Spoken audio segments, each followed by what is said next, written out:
1950 बिसिनि 26 जानुवारिनि सालमारिव sini hakotorनि constitution जेंसावरि जाखा आसालनि सिमिनो बिसि बुरुमनि 26 जानुवारिनि सालमारिनो प्रजातंत्र दिवस हनै पालाइजागै तंगो Koktisalo hakotor rwgwi fil sini chidok Prajatantra divas palaikha abono kitingai hastewo dalbidal panda sangka zakha Asalo AMC ni tangnog bwskango national flag tisakha AMC ni mayor eba MLA Dipak Majumder Asalo bono karwi manjakha AMC ni officers rokno khobui kubuni adongrok constitution no sijak haikeno sungjodono sini responsibilities day duties rokno kaham khlaiye khlainani nangnai constitution safe tongkheno sungbo safe tongnai hini saka mayor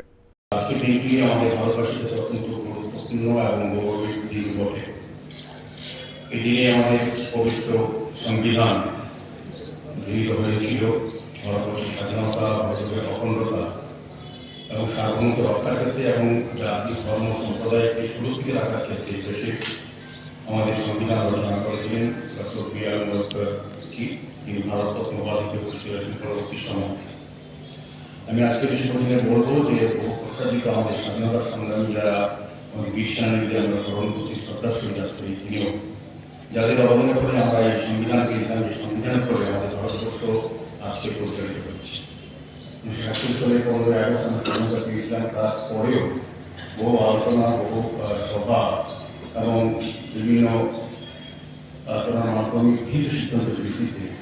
আজকে যে আমাদের সংবিধান গৃহীত হয়েছিল তার মাধ্যমে আমাদের ভারতবর্ষের সমস্ত কিছু পরিচালিত হচ্ছে। আমার আশা থাকবে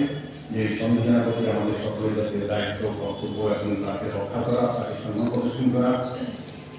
যাতে আমাদের প্রত্যেকটি নাগরিকের কর্তব্য কারণ সংবিধান যতদিন সুরক্ষিত থাকবে ততদিন আমরা ভারতবাসী সুন্দরভাবে সুরক্ষিত থাকবো। আগে একটা চক্রান্ত বা চলছে যে সংবিধানকে অপমান করা অবমান করা বিশেষ করে ভারত মধ্যে আম্বেদকর তিনি সংবিধানের রচয়িতা ছিলেন তাকে অবমান করা সমাজের প্রতি অশ্রদ্ধা প্রদর্শন করা একটা দেখা যাচ্ছে সারা ভারতবর্ষের অস্থিরতা তার থেকে আমাদের সতর্ক এবং সচেতন থাকতে হবে আমাদের প্রতি মানুষের প্রতি प्रजातंत्र दिवस न किtingai hastini joto lukurok no khaka hamti hamsakma yafarka mayor eba MLA Dipak Majumder Bureau Report